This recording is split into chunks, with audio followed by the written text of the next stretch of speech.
mengawali ibadah kita pada hari ini. Maka kita menyiapkan hati kita menyembah Tuhan dengan nyanyian pujian kami berkumpul Tuhan.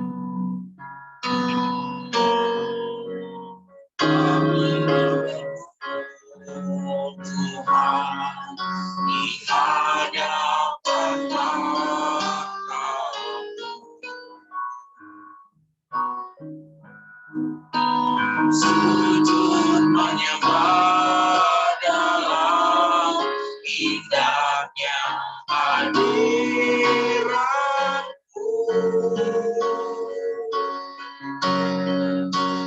Kami rindu curahan kuasa Roh Kudus.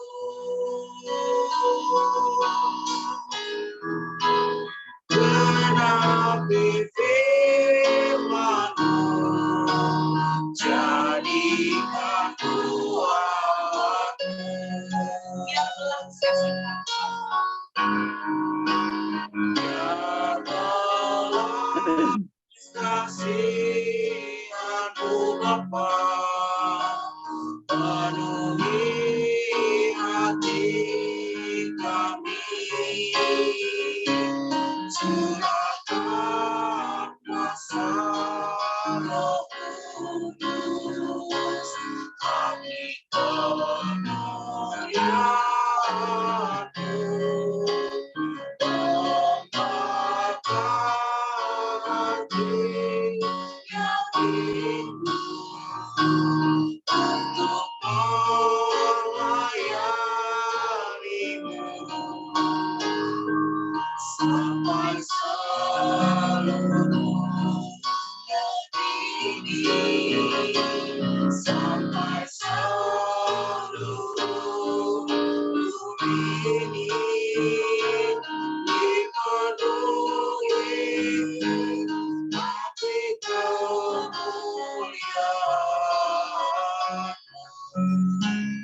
Mari kita mulai puji dari awal.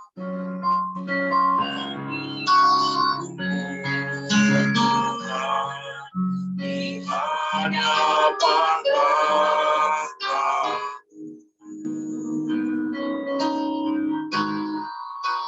sujud menyembah dalam indahnya hadirat-Mu.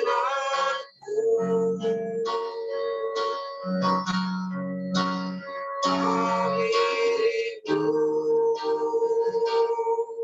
curahan kuasa Roh Kudus.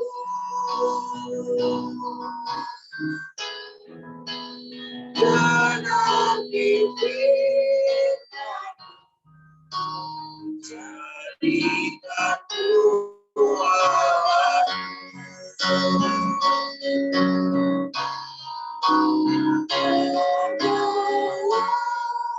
kasihan-Mu Bapa, penuhi hati kami. Curahkan kuasa Roh Kudus, kami kemuliaan-Mu, membakar hati yang rindu untuk melayani-Mu. Sampai seluruh negeri ini, sampai seluruh bumi ini dipenuhi api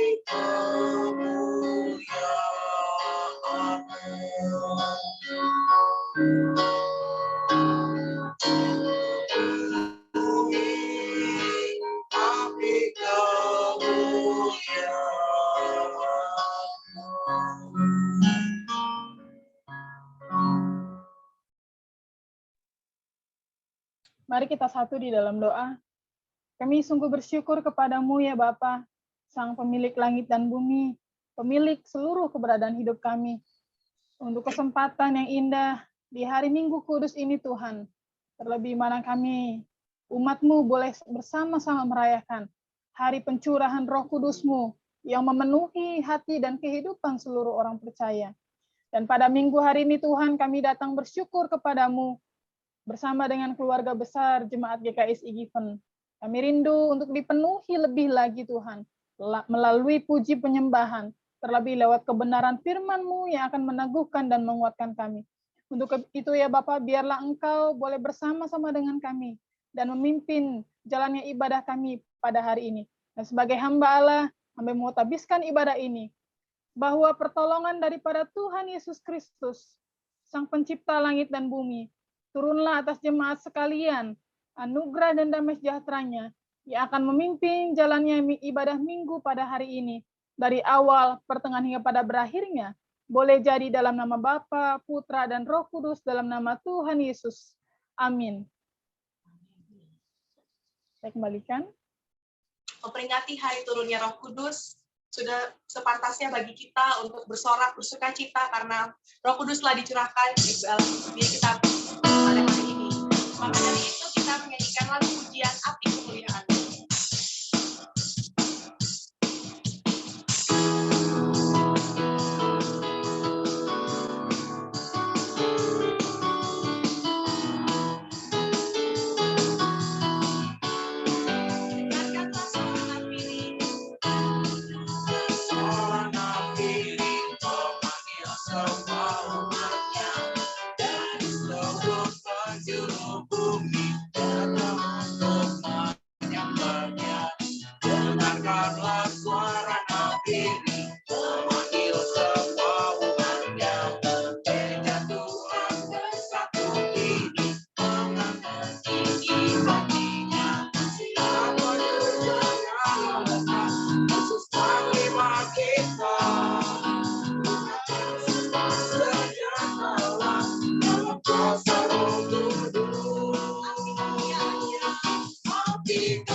Bagi Bapak Ibu yang hendak bersaksi bisa melambaikan tangan. Apakah ada yang ingin bersaksi pada hari ini?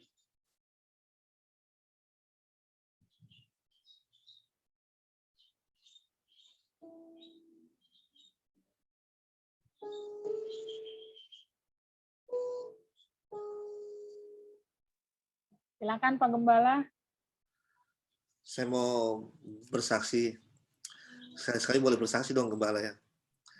Saya akhir-akhir ini sering merenung Dan memang sejak saya lulus teologi S2, saya belajar dari dosen saya, Pak Erastus Sabdono. Kita orang percaya wajib merenungkan setiap hari karya Tuhan dalam hidup kita. Nafas yang diberikan itu karya Tuhan. Kalau kita bisa bangun pagi-pagi, makanya tadi saya share firman Tuhan sesuai dengan permenungan saya, bahwa yang kita harus lakukan, yang sulung buat Tuhan adalah bagaimana kita bangun pagi-pagi, kita bergaul dengan Tuhan, kita renungkan Tuhan, kita bilang gini, Tuhan, gue kangen sama lu, kan gitu. Dan saya merenung juga atas karya Tuhan berlaku dalam hidup saya, dari orang yang tidak berguna untuk Tuhan, menjadi orang yang berguna buat gereja saya. Sebagai gembala, saya merasa dipakai Tuhan. Walaupun belum sempurna mungkin di mata Tuhan. Karena Tuhan bilang, hendaklah engkau sempurna terus seperti Bapamu di surga sempurna adanya. Dan akhirnya karena saya sering merenung begitu, saya tuh hobi kayak orang gila kalau lagi di mobil atau lagi ini suka ngobrol-ngobrol, Tuhan, ini duduk di samping saya, ini kosong nih bangku nih. Saya tahu Tuhan ada di samping saya, kita ngobrol-ngobrol, Tuhan temani perjalanan saya. Apalagi kalau lagi macet-macet, bete-bete, saya sering nyanyi, ngobrol-ngobrol sama Tuhan. Dan akhirnya membangun sebuah kedekatan dengan Tuhan. Orang mau bilang itu orang gila, terus saya merenung juga kan banyak juga di luar-luar sana ya, di Eropa sana, gereja ditinggalkan oleh orang-orang. Sementara kita ini masih kayak, menurut mereka tuh orang bego gitu, beriman pada Tuhan. Padahal Tuhan dari dulu nggak pernah datang, kan gitu kan. Itu orang ateis punya pemikiran tuh. Tapi saya percaya yang saya imani saat ini, satu saat nanti, langit yang baru, bumi yang baru akan tiba pada kita. Itu loh yang saya percaya, yang saya amini. Dan ketika saya merenung, saya baru menemukan kelemahan-kelemahan hidup saya. Kekurangan-kekurangan hidup saya. Dan akhirnya saya minta Tuhan, Roh Kudus, membebat kelemahan hidup saya. Mengangkat. Dan berikan saya tanda-tanda. Kalau engkau berkenan dalam perubahan itu. Dan Tuhan banyak menolong hidup saya. Kasarnya di tengah-tengah pandemi begini, saya masih bisa bekerja di beberapa grup usaha, ya kan, yang tidak pernah terpikirkan dan tidak pernah diterima oleh teman-teman saya yang seangkatan saya waktu saya kuliah S2 di sekuler ya, dan di S1 juga. Dan waktu teman-teman saya suka cerita-cerita, akhirnya saya merenung dari cerita mereka. Waktu dulu dia tanya begini, lu mau jadi apa nih, Hizkia? Oh, saya mau jadi, maaf cakap ya, maaf bicara. Saya ingin kejar karir saya setinggi-tingginya sampai puncak pimpinan. Mereka bilang, aduh Hizkia, lu mau mimpi doang. Orang tua lu broken home.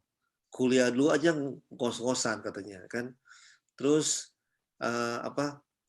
sekarang aja lu cuma jadi orang yang sifatnya kerja kayak buruh harian, ya kan? Saya pernah kerja di level yang paling bawah sekali, menjagain rumah orang. Kalau di gereja kostor, tapi ini ruko, ya kan? Saya pernah kesaksian dulu di Pecenongan sana. Lu aja makan tanggal 5 juta, gaji lu 5 juta sebulan, tanggal 5 udah ngos-ngosan, udah ngutang tanggal 6 sama tukang gado-gado di sebelah. Tapi itu semua kalau saya renungkan, benang yang Tuhan jahitkan kepada saya, dia rendah hidup saya.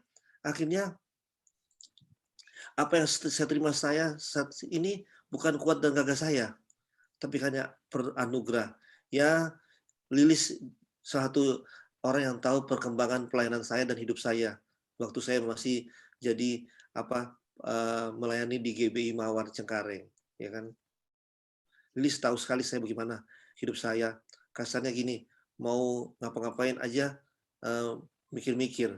Tapi karena saya selalu berpikiran untuk Tuhan, nggak apa-apa lah orang mau nggak mau, tapi saya untuk Tuhan. Akhirnya berkat dari Tuhan Berkat itu bukan berupa materi ya. Pertolongan Tuhan yang selalu Tuhan berikan kepada saya. Itu pertolongan Tuhan. Saya tidak pernah merasakan kalau pertolongan Tuhan itu berdampak pada materi. Saya tidak pernah berpikir itu. Saya hanya bilang, Tuhan, lalui saya dari target pekerjaan ini. Contoh, lalui saya Tuhan, supaya saya tidak dipecat waktu saya jadi marketing. Karena kalau di marketing dulu di bank, 3 bulan nggak perform, pasti disuruh mundur. Lalui saya Tuhan. Itu aja. Sampai akhirnya saya mendapatkan award dari bos-bos saya, dapat ini banyak. Karena apa? Lalui saya Tuhan.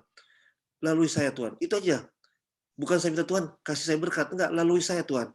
Sekarang juga saya berdoa, lalui saya Tuhan dari pergumulan hidup saya Tuhan. Supaya saya bisa makin sempurna dan makin fokus dalam melayani Engkau. Dan akhirnya Tuhan mulai tolong, Tuhan mulai buka tingkap-tingkap langitnya. Karena yang saya lakukan tadi, yang saya share di firman Tuhan di grup jemaat dan di grup pelayanan. Renungkan dan jadikan liturgi. Tidak semua persembahan sulung itu berbicara materi. Tapi pikiran kita untuk Tuhan, hati kita untuk Tuhan, waktu kita untuk Tuhan, itu yang Tuhan lihat juga.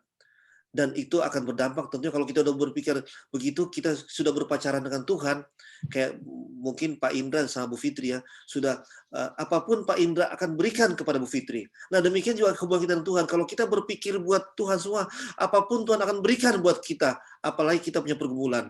Terima kasih, Tuhan memberkati. Ini kesaksian saya. Semoga menguatkan saya sendiri dan jemaat semua yang mendengar kesaksian ini, yang di dalam Zoom ataupun nanti yang sebentar akan mendengarkan rekamannya. Tuhan memberkati. Haleluya. Amin. Saya kembalikan kepada Tabita. Terima kasih Pak Gembala atas kesaksiannya. Apakah ada lagi yang ingin bersaksi pada hari ini?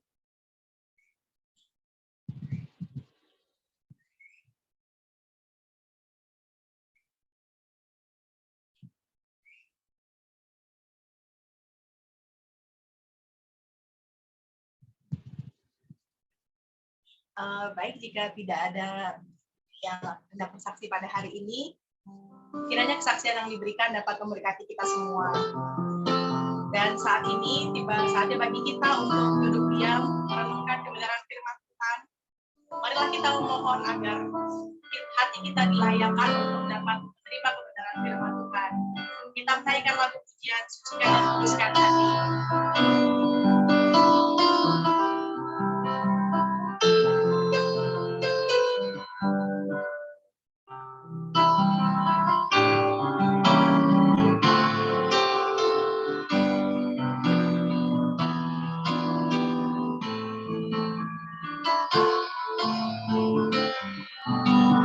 Sucikan dan kuduskan hati. Sucikan dan kuduskan hati ini untuk layak menghadap hadirat-Mu. Untuk jiwa rohku kuserahkan padamu.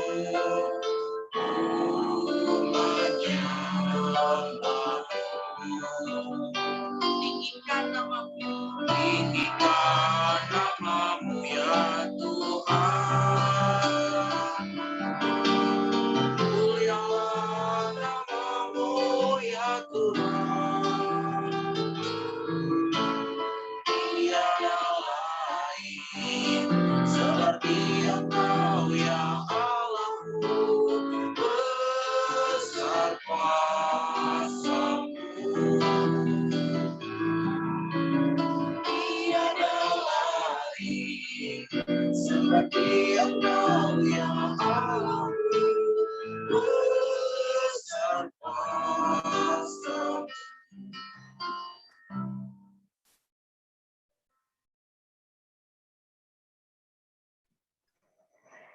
Bapa di sorga, terima kasih pada hari ini Bapa.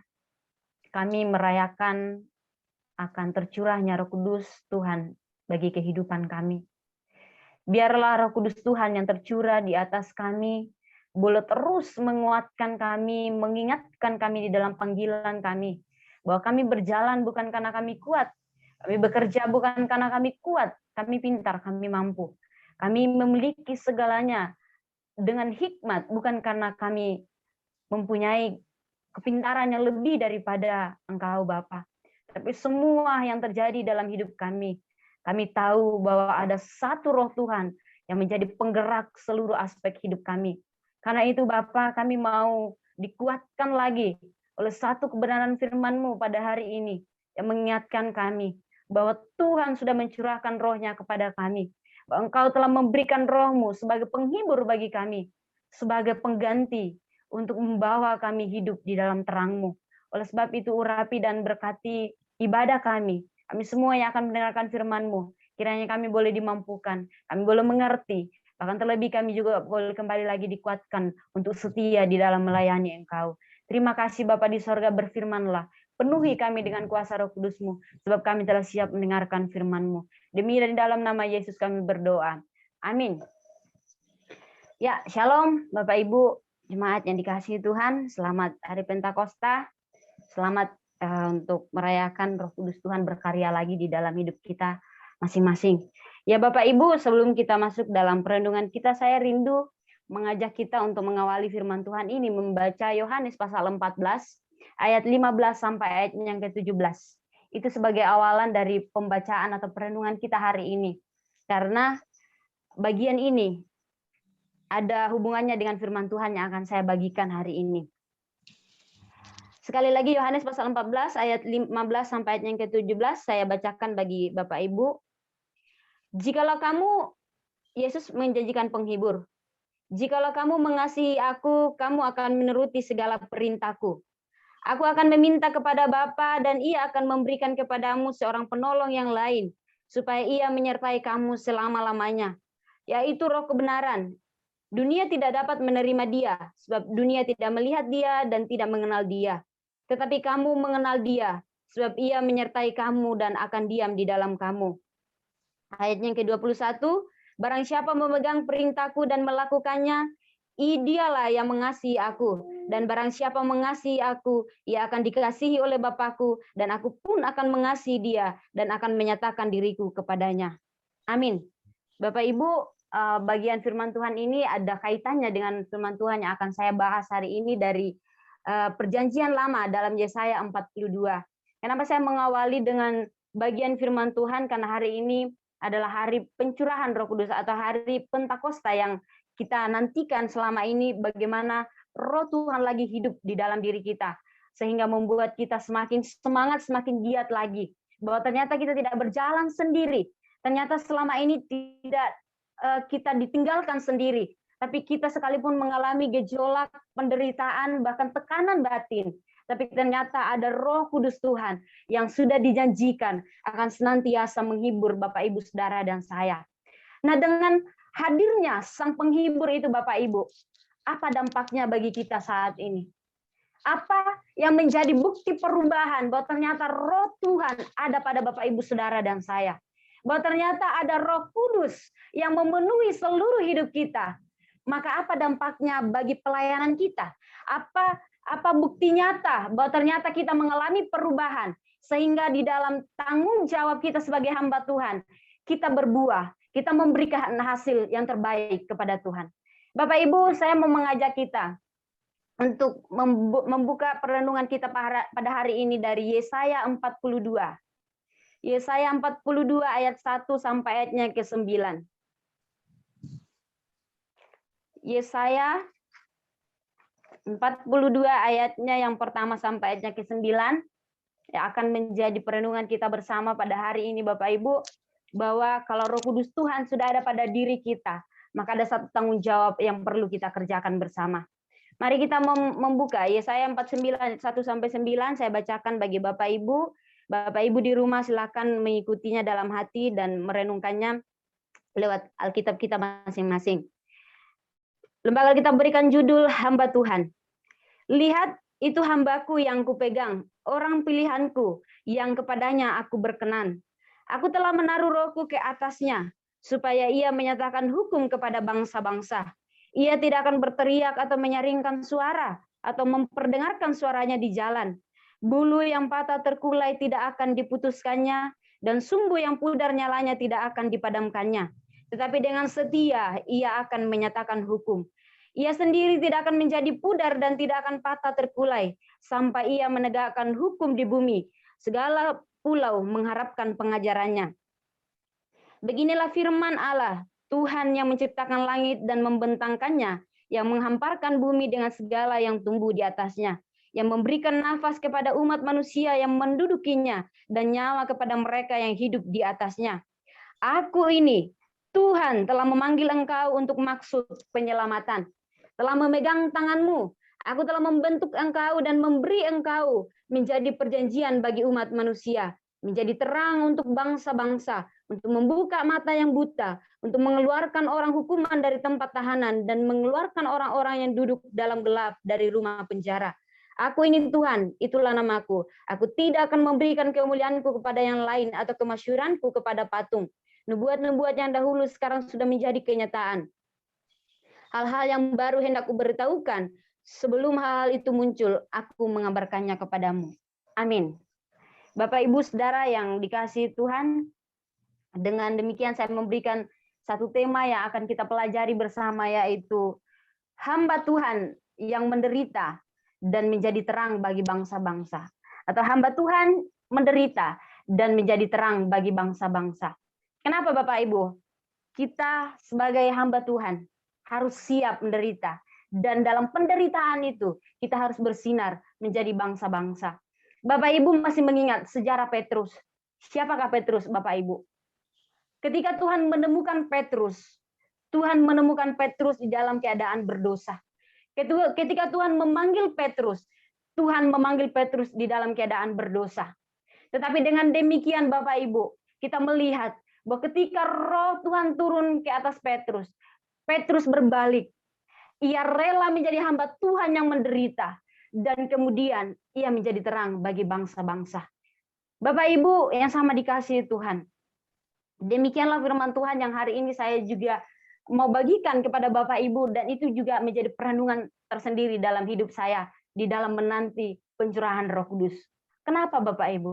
Bahwa ternyata saya sebagai hamba Tuhan, apakah saya sudah meresponi Roh Tuhan yang ada pada saya? Atau seperti apa di dalam melakukan pekerjaan pelayanan yang Tuhan percayakan? Karena itu Bapak Ibu, sebelum kita masuk dalam bagian atau poin-poin firman Tuhan pada hari ini, mari kita melihat pembacaan kita ini. Konteks dalam Yesaya Bapak Ibu pasal 42 ini diawali dengan Tuhan menyatakan pahitnya pembuangan yang dirasakan oleh bangsa Israel. Lalu datangnya seorang hamba pembawa keadilan yang bukan bagi bangsa Israel saja Bapak Ibu. Tetapi ditujukan kepada semua bangsa-bangsa. Yesaya di sini menubuatkan pada 2000 tahun yang lalu bahkan akan datang seorang hamba Tuhan. Seorang hamba yang tidak hanya akan menjadi hamba bagi bangsa Israel, tetapi semua dunia akan menjadikan dia sebagai Tuhan. Bapak Ibu Saudara yang sama dikasihi Tuhan. Tapi kepada bangsa, segala bangsa, pemimpin-pemimpin yang akan datang akan memimpin baik secara pribadi maupun secara komunitas di mana Israel adalah hamba. Kenapa Bapak Ibu bangsa Israel juga adalah termasuk hamba Tuhan? Perhatikan di dalam pasal 41 ayat yang ke-8, di situ Israel sebagai hamba Tuhan. Dalam konteks ini Bapak Ibu banyak tafsirannya, lebih kepada ditujukan sebenarnya tafsiran ini kepada Tuhan sebagai hamba yang dikenan oleh Bapa. Tetapi juga dalam bagian ini Yesaya menceritakan bahwa bukan hanya pendeta gembala sebagai hamba Tuhan, tapi seluruh bangsa Israel yang termasuk umat pilihan Tuhan, mereka adalah hamba Tuhan. Mereka adalah hamba yang dipilih, ditetapkan, dan akan dipakai Tuhan untuk menjadi berkat. Bapak Ibu Saudara yang sama dikasihi Tuhan. Sehingga kita sebagai hamba tidak hanya memimpin secara pribadi, tetapi kepada semua orang. Sehingga sesuatu pertanyaan yang terjadi kepada bangsa Israel pada waktu mereka dalam tekanan, di dalam mereka tidak melihat lagi apakah ada Tuhan yang masih mengasihi kita. Maka dalam masa pembuangan itu Bapak Ibu, dalam konteks pemulihan umat Allah dalam Yesaya ini, kepimpinan bangsa Israel, mereka sedang terpuruk. Maka bangsa Israel bertanya, Bapak Ibu, apakah Tuhan masih sebagai Tuhan? Apakah Tuhan masih sama baik kemarin, sekarang, dan yang akan datang lagi? Apakah Tuhan itu masih Tuhan? Apakah masih ada harapan untuk pemulihan bangsa Israel sebagai umat Allah? Apakah masih ada pemulihan Bapak Ibu dalam masa sekarang bagi kita sebagai umat percaya di tengah-tengah situasi tekanan hidup yang di luar daripada kemampuan kita, Bapak Ibu? Bapak Ibu yang sama dikasihi Tuhan, siapa dia dan bagaimana karyanya dengan mengutus hambanya sebagai pemimpin yang membawa pemulihan? Siapakah dia Bapak Ibu? Itulah Roh Kudus Tuhan yang sedang kita nantikan saat ini, yang sedang memenuhi hidup kita. Dialah itu sang pribadi yang menjelma menjadi manusia. Tapi ketika ia naik ke sorga, ia juga memberikan kita Roh Kudus untuk meyakinkan bahwa kita tidak ditinggalkan sendiri. Kita tidak berjalan sendiri di dalam kehidupan kita. Oleh karena itu Bapak Ibu yang sama dikasihi Tuhan, di sini Yesaya memproklamasikan kepemimpinan yang akan memulihkan umatnya. Ia menyuarakan pada 2000 tahun yang lalu bahwa akan ada seorang hamba yang datang memulihkan semua umat manusia. Siapakah hamba Tuhan yang dimaksudkan oleh Yesaya Bapak Ibu? Dalam bagian ini ia tidak tahu siapa hamba Tuhan yang diperkenan Allah itu. Yesaya masih samar-samar untuk menyampaikan, menyuarakan pada waktu itu. Ia melihat bahwa sebagai gambaran yang sama-samar dan nubuatan inilah yang telah digenapi sekarang oleh Matius Bapak Ibu. Ternyata hamba yang dinubuatkan oleh Yesaya itu dikatakan dinubuatkan dan itu dikatakan Matius. Di dalam Matius pasalnya yang ke-18 Bapak Ibu saya bacakan bagi kita. Matius pasalnya yang Matius pasal 12 ayat yang ke-20 dikatakan Yesus hamba Tuhan. Bapak Ibu bisa memperhatikan di situ. Sama seperti yang dikatakan oleh Yesaya tadi. Bulu yang patut terkulai tidak akan diputuskannya, sumbu yang pudar nyala yang tidak akan dipadamkannya. Ayat yang ke-18, lihatlah itu hambaku yang kupilih, yang kukasihi, yang kepadanya jiwaku berkenan. Ternyata Bapak Ibu, 2000 tahun yang lalu, Yesaya sudah menyampaikan, meskipun dalam samar-samar karena Yesaya belum yakin, tapi itu telah dibuktikan oleh Matius sendiri, bahwa dialah itu Tuhan. Dialah itu Yesus yang naik ke sorga. Dan hari ini, kembali lagi memberikan kita Roh Kudus-Nya. Itulah yang dijanjikan, bahwa dialah hamba yang diperkenan Tuhan. Bapak Ibu Saudara yang sama dikasihi Tuhan. Mengapa bagian ini Bapak Ibu sangat penting bagi kita? Karena bagian ini berhubungan langsung dengan kemesiasannya Tuhan, bagaimana keilahiannya Tuhan. Inilah yang melatar belakangi mengapa Matius mengutip Yesaya tersebut dan bagaimana sikap yang diharapkannya kepada bangsanya terhadap Yesus. Bagaimana Yesus menggenapi nubuat Yesaya tersebut, baik Bapak Ibu ya, secara historis dan juga secara eskatologis. Atau nanti akan datang kembali, Yesaya menubuatkan itu. Sehingga Matius mengutipnya untuk menunjukkan kepada Yesus bahwa siapakah dia? Yesus sebagai hamba Tuhan yang sudah dipilih, dipanggil dan ditetapkannya sebagai Mesias dan Juru Selamat bagi manusia. Bapak Ibu, apa hubungannya dengan kita saat ini sebagai hamba Tuhan? Mengapa saya mengangkat konteks dan teks ini Bapak Ibu? Karena saya melihat bahwa bukan hanya sukacita kita menyambut bahwa Roh Kudus Tuhan kembali lagi dicurahkan kepada kita, tapi kita harus melihat sejarah perjalanan hidup kita Bapak Ibu, bahwa kalau kita sudah mengambil bagian hidup di dalam Roh-Nya Tuhan, maka kita punya satu tanggung jawab, yaitu jikalau Yesus datang menjadi terang bagi bangsa-bangsa, maka kita sebagai hamba Tuhan saat ini juga harus berdiri menjadi terang bagi bangsa-bangsa. Tapi dalam konteks ini Bapak Ibu saya mau ingatkan kepada kita sebagai jemaat Given. Kita jangan dulu berbicara bahwa kita akan menjadi berkat bagi bangsa-bangsa. Tapi dalam komunitas kita, dalam gereja di mana kita berada, dalam pelayanan kita Bapak Ibu, mari kita melihat hidup kita. Apakah kita sebagai hamba yang dikenal oleh Tuhan di dalam pelayanan kita? Apakah kita sebagai hamba Tuhan yang sudah bertanggung jawab? Hamba Tuhan yang sudah dipenuhi oleh Roh Kudus, bahwa kita melakukan kehendak Tuhan di dalam pelayanan kita.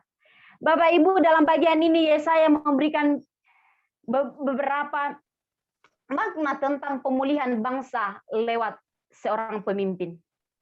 lewat seorang hamba Tuhan, lewat seorang gembala, lewat seorang diaken, lewat seorang jemaat Tuhan yang betul-betul hidupnya dipenuhi oleh Roh Kudus.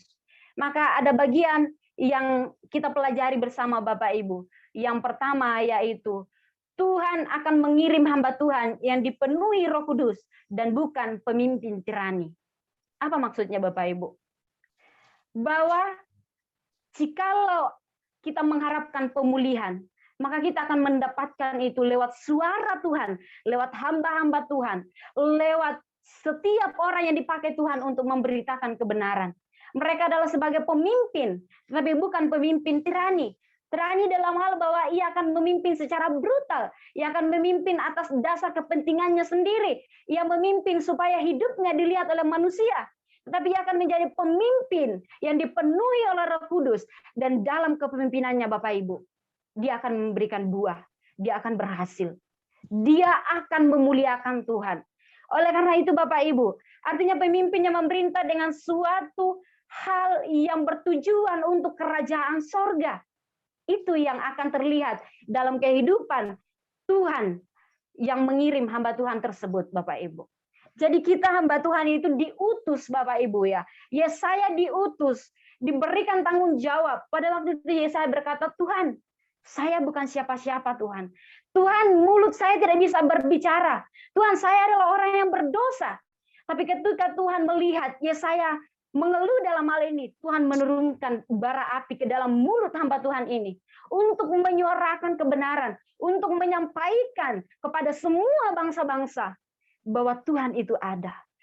Tuhan itu berkenan kepada setiap hamba Tuhan yang betul-betul melakukan pekerjaannya sesuai dengan kehendaknya.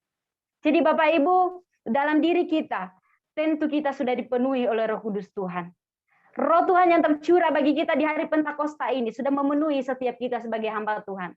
Bukan hanya memenuhi Pak Hizkia sebagai gembala kita, kepada saya, kepada Pendeta Lilis, tapi kepada semua kita.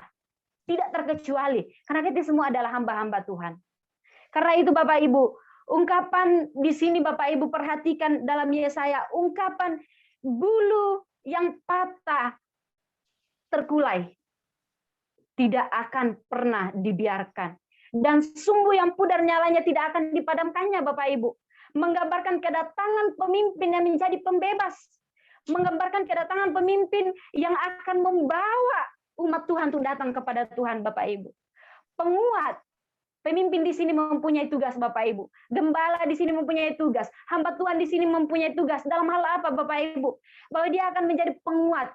Pada saat yang sama, melihat orang-orang berada di dalam tekanan-tekanan hidup. Ia akan menjadi penggerak kebenaran dan sekaligus Bapak Ibu akan menyatakan kasih setia Tuhan. Hamba Tuhan di sini Bapak Ibu diharapkan bahwa ia akan memperhatikan orang-orang yang jauh dari Tuhan. Karena hidupnya yang sudah dipenuhi Roh Kudus, maka ia tidak akan tenang ketika melihat orang-orang terbelenggu. Maka ia tidak akan tenang ketika ia melihat orang-orang jauh dari Tuhan. Bulu yang patah terkulai dengan sumbu yang pudar nyalanya Bapak Ibu adalah gambaran umat yang kehilangan harapan. Umat yang kehilangan harapan seperti apa? Karena itu hamba Tuhan diperlukan untuk hadir menjadi sang penghibur. Roh Tuhan sudah menaruh rohnya kepada kita sebagai penghibur kita. Maka kita yang sudah diselamatkan Bapak Ibu juga berhak, juga harus dan bisa menghibur orang-orang yang hilang harapan Bapak Ibu. Dan kita juga harus menjadi penghibur bagi orang yang gagal dalam hidup tanpa masa depan Bapak Ibu. Tetapi bulu itu belum putus dan pelita itu belum padam. Artinya Bapak Ibu, ada harapan. Harapan itu yang membawa hamba Tuhan dan akan terus menjadi perhatian yang serius bagi hamba Tuhan. Jadi Bapak Ibu, kuncinya ialah hamba Tuhan yang dipenuhi oleh Roh Kudus akan mampu melakukannya. Kalau hamba Tuhan tidak dipenuhi oleh Roh Kudus, kalau kita sebagai orang percaya tidak dipenuhi oleh Roh Kudus, kita tidak akan mampu menjadi pembawa kebenaran. Kita tidak akan mampu menjadi sang penghibur bagi sesama kita. Karena itu Bapak Ibu, kita perlu menyadari, kita perlu merenungkan bahwa Tuhan, apakah dengan pencurahan Roh Kudus ini saya sebagai hamba-Mu, saya sudah diutus di dalam Roh Kudus-Mu untuk melihat yang terbelenggu, untuk melihat yang terpatahkan, untuk melihat yang putus asa, untuk melihat yang menderita, untuk melihat orang-orang yang membutuhkan pertolongan Tuhan. Bapak Ibu, ini juga menjadi perenungan pribadi bagi saya secara pribadi. Mengapa? Apakah saya sebagai hamba Tuhan saat ini memperhatikan hal demikian? Ataukah saya menjadikan dasar kepentingan pribadi saya untuk hanya melihat apa yang menjadi kepentingan pribadi saya? Bapak Ibu Saudara yang sama dikasihi Tuhan, bagian kedua, poin kedua yaitu Tuhan menegakkan keadilannya di bumi sebagai gambaran. Dia adalah Tuhan untuk semua bangsa, dan Tuhan akan menyertai hambanya sampai keadilan ditegakkan di segala pulau. Bapak Ibu yang sama dikasihi Tuhan. Ayat 4, ia sendiri tidak akan menjadi pudar dan tidak akan patah terkulai sampai ia menegakkan hukum di bumi. Bapak Ibu yang sama dikasihi Tuhan, artinya apa? Pusat pemberitaan mengenai keadilan ialah para hamba Tuhan. Para hamba Tuhan, Bapak Ibu.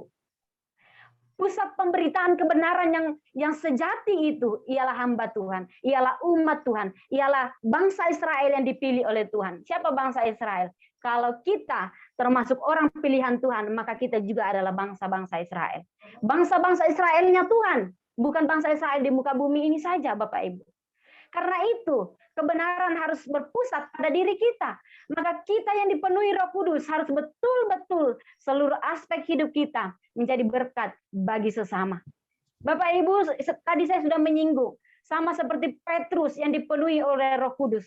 Ketika ia berbalik, ia bangkit. Ada karya Roh Kudus yang memenuhi kehidupannya, membuat dia begitu gigih di dalam pelayanan, tidak lagi memperdulikan hidupnya. Ia menganggap keberadaannya bahwa segala sesuatu yang berkaitan dengan yang di dunia itu sampah baginya, tidak ada gunanya baginya. Yang berguna baginya, yang betul-betul menjadi kehidupan yang sejati baginya, ialah pekerjaan Tuhan dalam dirinya. Sehingga ia apa berkata? Bagiku hidup adalah Kristus dan mati adalah keuntungan. Sehingga ia pada waktu ia dipenuhi Roh Kudus, Bapak Ibu, ia berkhotbah. Apa yang terjadi? Bapak Ibu tahu kan ceritanya dari sekolah minggu kita sudah diingatkan bahwa 3.000 jiwa bahkan belum dihitung perempuan pada waktu itu yang bertobat. Hanya dengan sekali saja Petrus berdiri untuk menyatakan karya Kristus. Itulah bukti Bapak Ibu, bahwa jikalau seorang hamba Tuhan tersebut dipenuhi oleh Roh Kudus, maka ia akan mampu berkarya bagi Tuhan. Ia akan mampu melakukan pekerjaannya Tuhan. Saya percaya kita jemaat Given pun mampu demikian.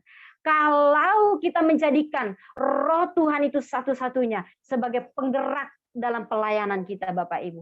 Tapi kalau kita sudah berkata bahwa, tugasnya Pak Gembala saja untuk mencari jiwa-jiwa, untuk menyampaikan kebenaran. Tugasnya pendeta saja untuk mempersiapkan pelayanan ibadah. Tugasnya diaken saja. Tidak demikian Bapak Ibu. Kita diajarkan untuk saling bergandengan tangan sebagai umat pilihan Tuhan. Untuk melakukan karya pekerjaan Tuhan lewat Roh Kudusnya. Bapak Ibu Saudara yang sama dikasihi Tuhan. Poin yang ketiga. Rencana Tuhan adalah umat Tuhan dipanggil untuk menjadi alat atau berkat. Kenapa Bapak Ibu yang sama dikasihi Tuhan? Tadi saya sudah berkata demikian. Bukan hanya gembala, bukan hanya pendeta yang sudah dipenuhi Roh Kudus yang akan menjadi berkat. Tapi semua jemaat atau umat Tuhan. Karena itu juga dibuktikan kepada bangsa Israel. Yesaya menubuatkan kepada bangsa Israel ayat 8 dalam ayatnya yang pasal yang ke-21 dikatakan. Tapi engkau, hai Israel, hambaku, hai Yakub, yang telah kupilih, keturunan Abraham yang kukasihi. Engkau telah kuambil dari ujung-ujung bumi dan telah kupanggil dari penjuru-penjuru. Aku berkata kepadamu, engkau hambaku, aku telah memilih engkau dan tidak akan menolak engkau. Dalam hal ini Bapak Ibu, semua jemaat yang sama dikasihi Tuhan, mari bahwa kita akan tampil menjadi pembawa-pembawa berkat. Bukan menjadi orang-orang yang membawa kutukan, menjadi batu sandungan, menjadi orang-orang yang justru memperkeruh suasana. Bapak Ibu, mereka dilepaskan dari pembuangan untuk menjadi berkat. Bangsa Israel dilepaskan dari pembuangan untuk menjadi berkat. Menjadi saksi bagi sejarah bahwa ternyata Tuhan yang dulu, sekarang, dan yang akan datang kembali itu sama. Tidak pernah berubah. Dan yang hari ini telah memberikan lagi Roh Kudusnya kepada kita. akan membuat kita terus bergerak menjadi berkat, Bapak Ibu. Jadi pemimpin dan umat yang dipanggil Allah untuk membuka mata yang buta, untuk mengeluarkan orang hukuman dari tempat tahanan, dan mengeluarkan orang-orang yang duduk dalam gelap dari rumah penjara. Jadi saat ini Roh Kudus Tuhan tercurah bagi kita. Jangan kita lengah, Bapak Ibu, karena kita dipanggil untuk satu tujuan yang mulia. Perhatikan ayatnya yang ke-6. Aku ini Tuhan telah memanggil engkau untuk maksud penyelamatan. Telah memegang tanganmu. Aku telah membentuk engkau dan memberi engkau menjadi perjanjian bagi umat manusia. Menjadi terang untuk bangsa-bangsa. Untuk membuka mata yang buta. Untuk mengeluarkan orang hukuman dari tempat tahanan. Dan mengeluarkan orang-orang yang duduk dalam gelap dari rumah penjara. Bapak Ibu, ini tidak bisa kita lakukan secara sempurna. Karena pada kenyataannya ayat ini menunjuk kepada Sang Bapa, Sang Tuhan, bahwa dialah satu-satunya Tuhan yang mampu melakukan ini. Tetapi karena kita ini adalah hambanya, maka kita perlu mengingat bahwa kita dipanggil dengan satu tujuan, menjadi berkat bagi bangsa-bangsa. Terlebih khusus Bapak Ibu, kita dipanggil untuk membuka mata yang buta, untuk mengeluarkan orang hukuman dari tempat tahanan, dan mengeluarkan orang-orang yang duduk dalam gelap dari rumah penjara ke dalam terang hidup. Itu Bapak Ibu tugas kita saat ini. Tugas jemaat Tuhan. Tugas bukan hanya tugas sebagai hamba Tuhan, Bapak Ibu. Jadi Bapak Ibu Saudara yang sama dikasihi Tuhan. Pemimpin yang digambarkan dalam Yesaya kemudian digenapi dalam kitab-kitab Injil. Siapakah dia? Yaitu tadi saya katakan, Yesus Kristus yang mulia. Karena kita adalah hamba Tuhan, maka kita harus meneladani sang pemimpin yang mulia itu. Bapak Ibu Saudara yang sama dikasihi Tuhan. Pada masa pembuangan bangsa Yehuda ke Babel, membuat mereka kehilangan identitas. Membuat bangsa Israel kehilangan jati diri. Sebagai hamba Tuhan, umat pilihan Tuhan, kehidupan mereka gelap. Kehidupan mereka putus asa, hilang harapan. Sehingga Allah membangkitkan seorang nabi yang juga berada dalam pembuangan tersebut. Yaitu Yesaya, Bapak Ibu. Nabi Yesaya lebih tepatnya juga dikatakan sebagai nabi yang menuntun mereka untuk terus kuat di dalam pembuangan.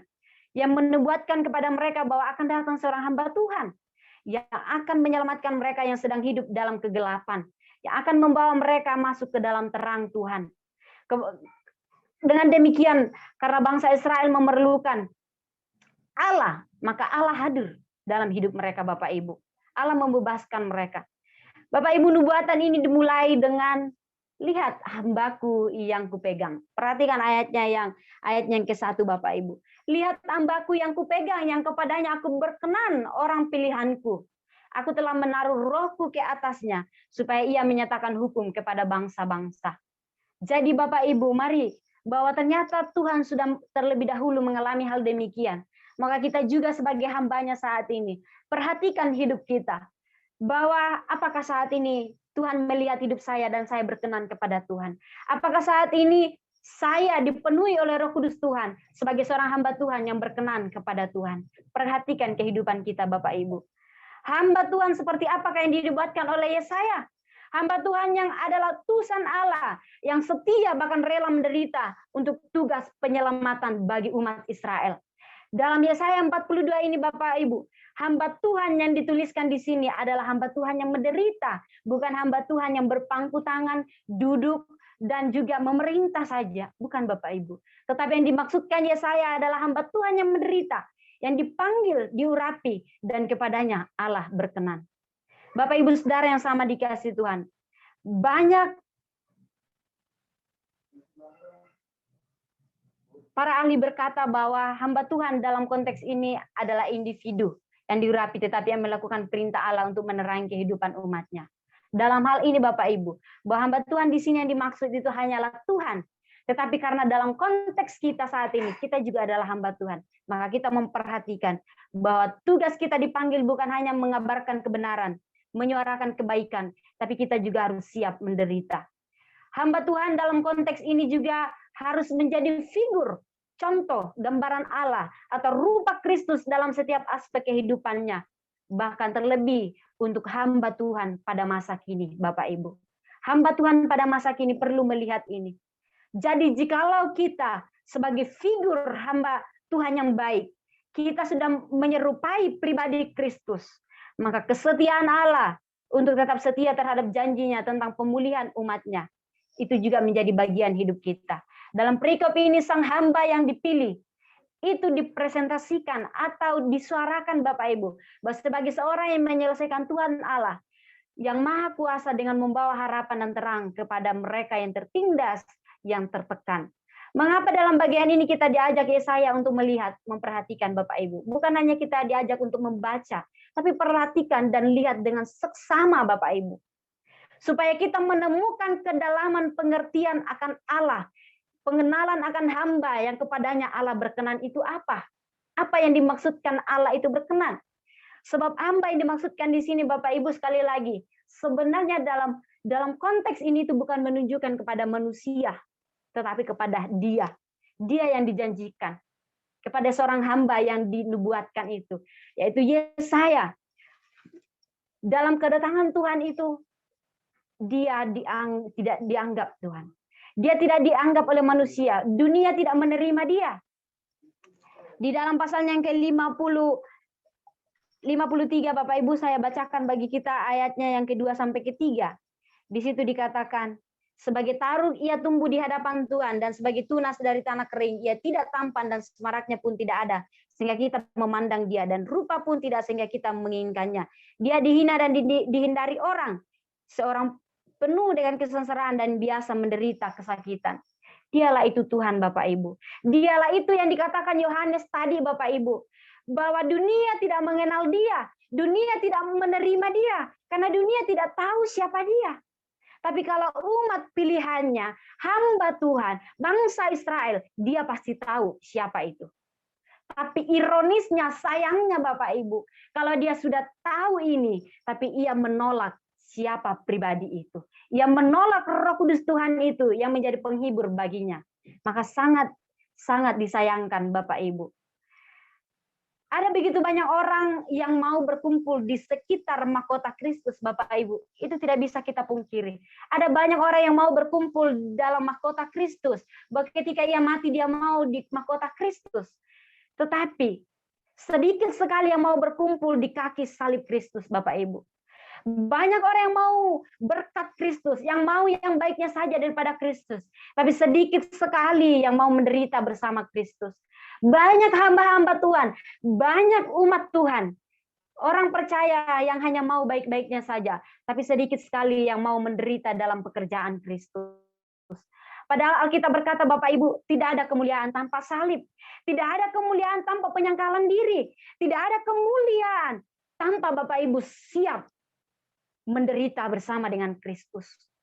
Tetapi banyak orang yang keliru dalam hal ini, Bapak Ibu. Banyak orang beranggapan bahwa jika demikian, salib hanya untuk orang-orang yang berdosa saja. Karena saya sudah dipilih, diselamatkan, saya menjadi umat Tuhan, maka saya tidak perlu salib. Salah pikiran seperti ini Bapak Ibu. Itu keliru. Kenapa? Karena yang dimaksudkan Yesaya adalah semua orang yang mengaku percaya kepada Kristus harus siap menderita di bawah salib Kristus. Bapak Ibu yang sama dikasihi Tuhan. Nabi Yesaya tidak bermaksud membuat perbedaan antara orang percaya dan orang tidak percaya di sini Bapak Ibu.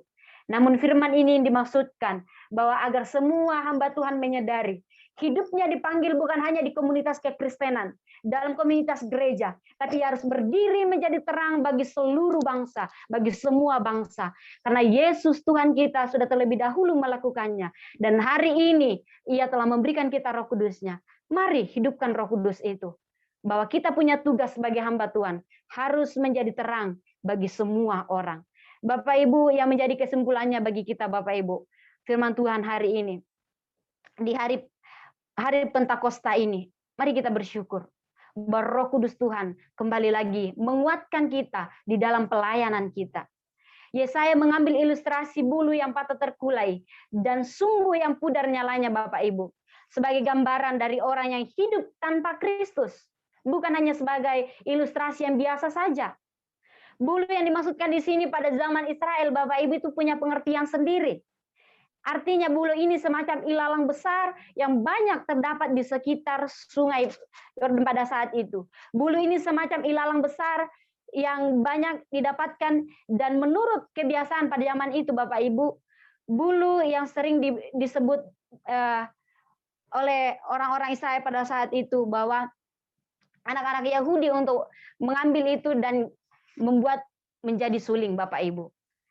Yang sangat sederhana, karena ilalang ini mudah sekali ditemukan. Bahkan ilalang yang retak ini akan dibuang oleh orang-orang pada waktu itu. Ilalang ini mudah didapat, mudah retak, tetapi mudah juga dibuang. Itu ilustrasinya. Sederhananya seperti itu, Bapak Ibu. Nah, jikalau bulu yang terkulai ini gambaran diri kita, Bapak Ibu, maka kita menyadari manusia berdosa yang tidak bernilai dan sepatutnya dihukum dan dicampakkan atau dibuang. Mengapa kita bernilai saat ini, Bapak Ibu? Allah menyatakan orang-orang demikian tidak akan dipatahkannya, Bapak Ibu. Sekalipun dia terkulai, sekalipun ia rapuh, ia berdosa, ia tidak akan dipatahkan. Datanglah seorang pembawa kabar baik, seorang hamba yang akan mempertahankan bulu yang terkulai ini. Datanglah seorang hamba yang akan menyalakan sumbu untuk tetap nyala dan bersinar bagi dunia. Ini menunjukkan kedalaman hati Tuhan, bahwa orang yang merasa dirinya tidak layak tidak akan pernah mengerti kedalaman kasih Allah, Bapak Ibu. Karena itu, mari kita harus menemukan kasih dan cinta Tuhan yang tanpa syarat. Hari ini kita menemukan itu lagi, Bapak Ibu. Roh Tuhan turun ke atas kita tanpa syarat. Kita orang berdosa, tapi kita dipenuhi oleh Roh Tuhan di hari Pentakosta ini. Karena itu mari kita temukan kasih Tuhan ini. Kita harus mengingat anugerah Tuhan menemukan kita dalam keadaan berdosa. Anugerah Tuhan mengingat kita sebagai orang berdosa. Tuhan mengejar kita padahal kita berdosa. Tuhan menopang kita padahal kita berdosa. Karena itu Bapak Ibu, Allah memanggil kita untuk menjadi terang bagi bangsa-bangsa. Karena Roh Tuhan sudah ada pada kita. Karena itu, jikalau kita sudah menerima Roh Kudus Tuhan dalam diri kita, maka seharusnya ada perubahan. Sekali lagi Bapak Ibu, dalam pelayanan kita khusus di GKSI Given, mari kita merenungkan lagi bahwa harus ada perubahan karena Roh Tuhan memenuhi hidup saya pada saat ini. Roh Tuhan di hari Pentakosta ini sudah hidup lagi di dalam pelayanan kita. Maka kita harus yakin ada perubahan di dalam pelayanan kita.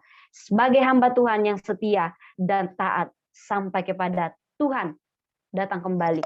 Amin, mari kita berdoa. Bapak di sorga, terima kasih Tuhan Yesus buat firman-Mu Bapak. Roh Kudus-Mu akan memampukan kami. Kami telah menerima Roh Tuhan tercurah di atas kami.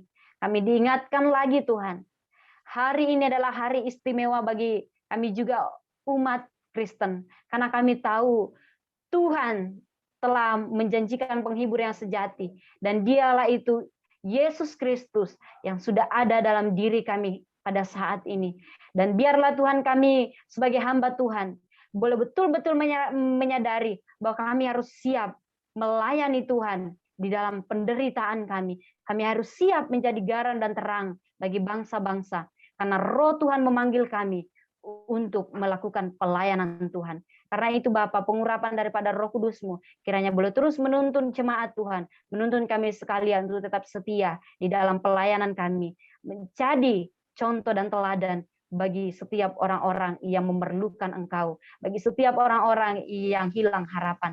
Terima kasih Bapa di sorga, inilah doa kami, ucapan syukur kami, dan kami serahkan ibadah kami selanjutnya ke dalam tangan-Mu. Demi di dalam nama Yesus, haleluya. Amin. Saya kembalikan kepada MC. Melalui firman Tuhan kita pada hari ini, kita diingatkan kembali bahwa Tuhan memanggil kita, Tuhan mencurahkan rohnya bagi kita, supaya kita ini menjadi berkat bagi siapapun, bagi orang sekitar kita. Siapapun kita, Tuhan memanggil kita itu tidak hanya yang berurusan di gereja saja, seperti pendeta, seperti diaken, tapi juga umat pilihan Tuhan, kita juga dipanggil untuk menjadi berkat bagi sesama kita. Marilah kita meresponi firman Tuhan ini dengan mengakui pengakuan iman rasuli. Pengakuan iman rasuli dimulai. Aku percaya kepada Allah, Bapa yang Maha Kuasa, dan kepada Yesus Kristus, anaknya yang tunggal Tuhan kita, yang dikaruniai daripada Roh Kudus, dari dalam Maria, yang menderita sengsara di bawah pemerintahan Pontius Pilatus, disalibkan, mati dan dikuburkan, turun dalam kerajaan maut, pada hari yang ketiga, bangkit keluar dari antara orang mati, naik ke surga, duduk di sebelah kanan Allah, Bapa yang Maha Kuasa, dan akan datang dari sana menghakimi orang hidup dan yang mati. Aku percaya pada Roh Kudus, Gereja yang kudus dan am, persekutuan orang kudus, pengampunan dosa, kebangkitan daging dan hidup yang kekal. Amin. Firman Tuhan telah kita dengarkan, kini tiba saatnya bagi kita untuk memberikan persembahan yang terbaik bagi Tuhan. Nah, persembahan pada hari ini adalah 1 Tawarik 16 ayat 29 yang berbunyi, berilah kepada Tuhan kemuliaan namanya, bawalah persembahan dan masuklah menghadap Dia. Sujudlah dengan menyembah kepada Tuhan dengan menghiaskan tubuh. Persembahan dapat diberikan melalui transfer ke rekening Diaken Eri. Marilah kita menghantarkan persembahan kita kepada Tuhan dengan lagu Bawa Korban Syukur. Saat ku masuk ke hadirat-Mu, Saat ku masuk ke hadirat-Mu, ku tersungkur dan sembah. Ku persembahkan korban syukurku yang terbaik bagimu. saat ku masuk ke hadirat-Mu, Saat ku masuk ke hadirat-Mu, ku tersungkur dan sembah. Ku persembahkan korban syukurku yang terbaik bagimu.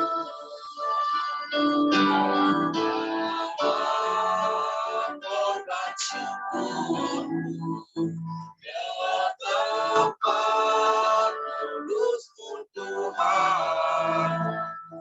Hatiku limpah dengan syukur, sebab Tuhan baik selamanya.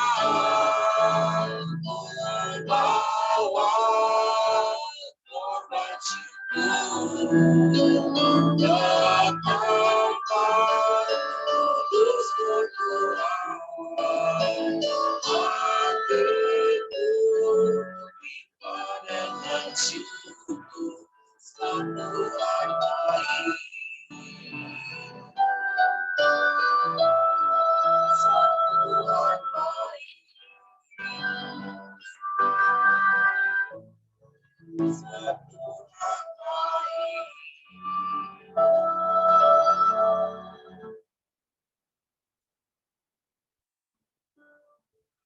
saya mohon dengan kasih Ibu Vero memimpin dalam doa persembahan.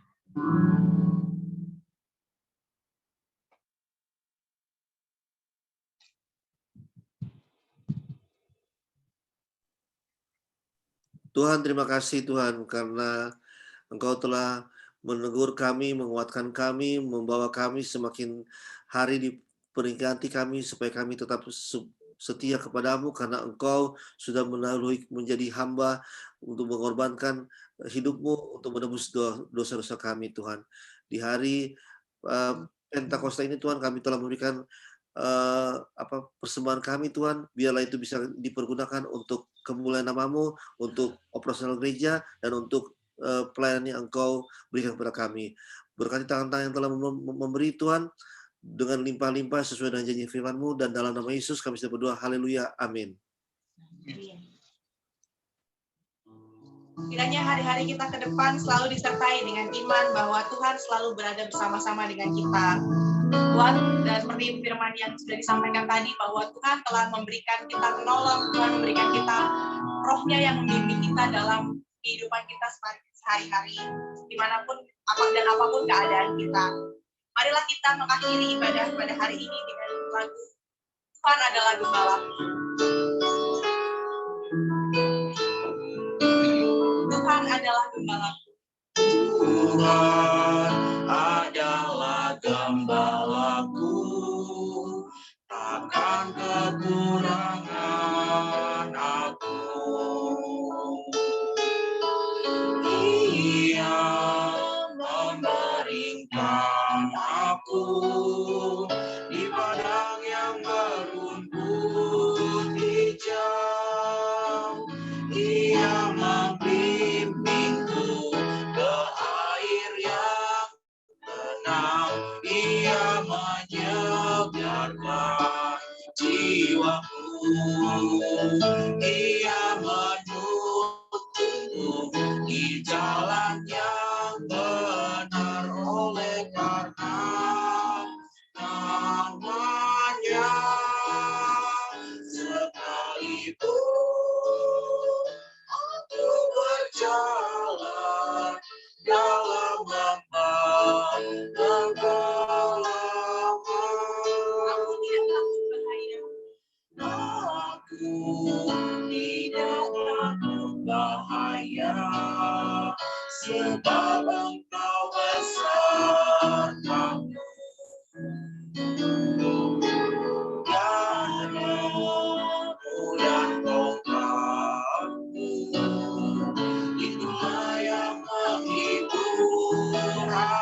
Tuhan, terima kasih Tuhan.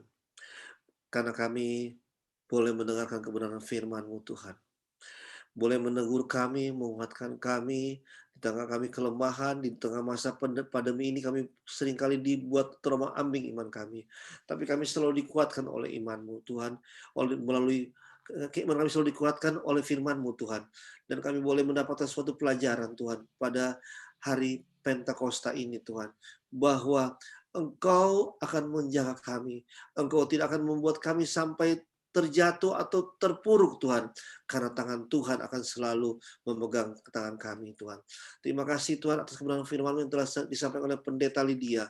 Urapi dia, pakai dia dan dahsyat, semakin bertambah-tambah dalam pengetahuan tafsir firman, dan pakai dia dimanapun dia melayani. Jaga keluarganya yang ada di Sulawesi, dan biarlah Tuhan studinya Engkau campur tangan supaya dia bisa segera menyelesaikan S2-nya Tuhan. Terima kasih Tuhan. Hamba berdoa untuk seluruh jemaat baik yang mendengarkan secara langsung Zoom ini maupun yang mendengar rekamannya nanti Tuhan. Urapi mereka Tuhan, jaga mereka. Kalau mereka dalam kelemahan, Engkau kuatkan mereka. Kalau mereka dalam kesakitan, tangan Tuhan menjamah, bilur-bilur menyambungkan segala penyakit. Terjadilah sesuai dengan iman-Mu Tuhan. Hamba berdoa Tuhan, buat yang sedang bergumul Tuhan, kami berdoa Engkau campur tangan, Engkau berikan dia kemenangan. Kami berdoa yang sakit secara khusus buat orang tua saudara Revi, Engkau campur tangan biar pemulihan terjadi dalam pasca perawatan penyakitnya Tuhan. Kami berdoa buat Om Malam Piring Tuhan, Engkau campur tangan. Om Alex Tuhan, kami berdoa juga buat Ibu Oma Mokar Tuhan, Engkau jaga pelihara buat orang tua hamba Tuhan, kelemahan-kelemahan tubuh mereka karena mereka sudah tua Tuhan, Engkau berikan kekuatan, biar mereka rajin makan yang banyak Tuhan, makan vitamin Tuhan, rajin beristirahat, berikan gairah untuk makan yang berserat Tuhan, supaya tubuh mereka bisa berguna terus untuk menjaga kesehatan, supaya asupan makanan bisa menguatkan mereka Tuhan. Terima kasih Tuhan. Hamba berdoa juga Tuhan, saat ini Tuhan, buat jemaat-jemaat yang sedang membutuhkan pekerjaan Tuhan, Engkau buka jalan, Engkau berikan Tuhan, yang sedang membutuhkan pertolongan dalam usahanya Tuhan, usahanya lagi turun dalam nama Yesus. Ketika mereka berusaha bekerja dengan segala pemikiran mereka yang kreatif, Engkau tolong buka jalan Tuhan. Tangan Tuhan, anugerah Allah, Engkau akan bukakan juga tingkap-tingkap langit, memberkati seluruh hulu hasil dari seluruh jemaat-Mu Tuhan. Berkati Tuhan mereka, apapun yang mereka kerjakan, buat berhasil dalam nama Yesus Tuhan. Hamba berdoa juga saat ini Tuhan, buat semua bangsa-bangsa yang sedang berperang melawan pandemi COVID ini Tuhan. Kau berikan mereka ketenangan, biarkan semua para ahli negara-negara ini menemukan yang terbaik untuk vaksin, memperbarui vaksin yang sudah ada, menyempurnakan, sehingga Tuhan, semua bangsa di muka bumi Tuhan bisa terselamatkan dari pandemi ini Tuhan. Dan Tuhan, mujizat Allah terjadi Tuhan. Engkau bekerja sehingga kami boleh hidup kembali normal, kami berbuat bakti Tuhan. Kami berdoa untuk negara Indonesia Tuhan, dari presiden, wakil presiden, para menteri, anggota DPR, MPR, para gubernur, wali kota, bupati, para camat, sampai ke tingkat RT Tuhan. Engkau berikan mereka hikmat, supaya ada ketenangan, stabilitas politik Tuhan. Engkau halau oknum-oknum yang mau mengacaukan negara ini, dalam nama Yesus kita patahkan. Kami taruh Roh Kudus bekerja di dalam bangsa ini, ada kedamaian, ada sukacita, ada saling menghormati Tuhan antara sesama agama Tuhan. Engkau tolong juga Tuhan, supaya Tuhan, presiden kami dan semua pimpinan negara ini Tuhan bekerja dengan optimal untuk mensejahterakan bangsa ini. Berikan mereka hikmat, kekuatan, dan pertolongan Tuhan.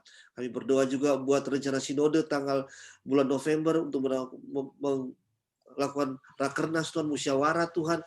Engkau lihat, Engkau berikan terbaik Tuhan. Engkau buka jalan, Engkau sediakan dana. Kami akan bekerja keras sebagai panitia, tapi kami tahu tangan Tuhan yang akan merencanakan semua ini, acara dan sesuai kehendak-Mu Tuhan. Kami berdoa untuk ketua sinode kami, Pak Matius Mangentang, dan Pak Niko sebagai sekum, dan semua jajaran bendahara dan ketua 1, ketua 3, ketiga sampai ketua 4. Engkau tolong semua pengurus harian, Engkau campur tangan, supaya melalui sinode ini Tuhan, banyak jiwa dikembangkan. Saat ini Tuhan, jemaat berkisar 100.000 lebih Tuhan, biar Kau tambahkan tuayan banyak Tuhan, tapi kami tahu kami mau bekerja dengan lebih baik lagi. Hamba berdoa untuk pengurus diaken GKSI Given Tuhan, apapun pekerjaan mereka, apapun yang mereka lakukan, usaha mereka Engkau berkati, Engkau campur tangan. Kami akan mengurus juga, kami juga berdoa untuk pemain musik kami Tuhan, Engkau campur tangan semua, pelayan-pelayan kami Tuhan, wakil-wakil diaken Tuhan, Engkau campur tangan, jemaat kami semua, Engkau tolong tutup bungkus dengan kuasa darah-Mu Tuhan. Hamba berdoa untuk program gereja Tuhan, Engkau campur tangan, kami akan membuat ADART Tuhan, sebagai gereja lokal, Engkau berikan kami hikmat, kebijaksanaan, agar kami bisa membuat ADART yang sederhana ini, supaya ada pegangan buat kami melayani Engkau Tuhan. Kami berdoa saat ini juga Tuhan, buat pergumulan gereja kami Tuhan. Kami rindu Tuhan untuk semakin berkembang dalam melayani Engkau Tuhan. Semakin memberikan terbaik Tuhan melalui ibadah offline yang kami akan rencanakan mulai bulan Juni Tuhan akan kami lakukan. Kau buka jalan, Kau campur tangan. Kami juga berdoa untuk melalui online Tuhan kami bisa menyampaikan Injil sampai ke muka bumi Tuhan.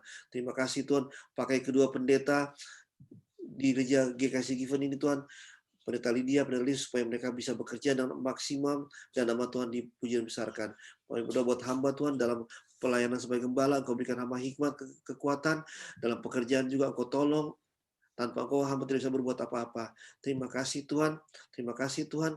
Kami mau masuki semua hidup kami serahkan ke dalam tangan-Mu. Biarlah sepanjang minggu berjalan nanti Tuhan, kami akan Engkau jaga keluar masuk pintu kami lakukan sesuai dengan kehendak-Mu. Kami akan memikirkan Engkau setiap saat. Dan di akhir ibadah ini Tuhan, kami mau sempurnakan doa ini melalui doa yang telah Engkau ajarkan kepada kami. Bapa kami yang ada di surga, dikuduskanlah nama-Mu, datanglah kerajaan-Mu, jadilah kehendak-Mu di atas bumi seperti dalam surga. Berilah kami rezeki pada hari ini, dan ampunilah kesalahan kami, seperti kami mengampuni yang bersalah kepada kami, dan janganlah masukkan kami ke dalam pencobaan, tapi bebaskanlah kami daripada yang jahat, karena yang Kau punya kerajaan dan kuasa dan kemuliaan sampai selama-lamanya. Amin.